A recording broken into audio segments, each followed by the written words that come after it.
నాకేమో కాలేజ్ నుంచి ఇంటికి రాగానే, మా పిల్లలకు కూడా స్కూల్ నుంచి ఇంటికి రాగానే రోజు ఏదో ఒక స్నాక్స్ ఉండాల్సిందే కంపల్సరీగా.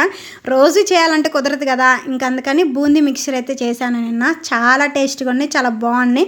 చాలా సింపుల్ ప్రాసెస్. ఫస్ట్ బూందీ పిండిని అయితే కలుపుడైనా బూందీ చేసుకునేటప్పుడు పచ్చెనపప్పుని కొంచెం 1 or 2 days ఎండలో పెట్టేసేసుకొని మిల్లు పట్టేసుకొని ఆ పిండితో చేసుకుంటే చాలా టేస్ట్గా ఉంటాయి. ఇంకా బూందీ పిండిలో కొంచెం మనం సోడా, ఉప్పు అలాగే సాల్ట్ వేసుకొని ఇంకా బూందీ పిండి కలిపేసేసుకొని బూందీ చేసుకొని పక్కన పెట్టేసేసుకోవాలి. ఆ తర్వాత చక్రాల పిండి కూడా సేమ్. కాకపోతే దీంట్లో చక్రాలకి ఏంటంటే ఎక్కువ బియ్యం పిండి అవసరం లేదు. నేను 1 కప్పు శనగపిండికి 1/2 కప్పు బియ్యం పిండి అయితే వేసేసి ఇంకా చక్రాలు అయితే చేసుకున్నాను. అవి కూడా చాలా టేస్ట్గా వచ్చినాయి. ఇంకా ఆ తర్వాత ఇంట్లో కార్న్ఫ్లెక్స్ ఉంటే అవి కూడా వేపుకున్నాను. కార్న్ఫ్లెక్స్ కూడా చాలా టేస్ట్గా ఉంటాయి బూందీ మిక్చర్లో. ఆ తర్వాత పల్లీలు అయితే వేపుకున్నాను. ఇవి కాకుండా ఇంకా మనం అటుకులు, పొట్నాలు అవి కూడా వేసుకోవచ్చు. ఇంకా అవి మా ఇంట్లో లేవని ఓన్లీ ఇవి వరకు వేసుకొని కొంచెం ఉప్పు అలాగే కారం చల్లుకొని మొత్తం కలుపుకొని తింటే చాలా టేస్ట్గా ఉన్నాయి. మీరు కూడా ట్రై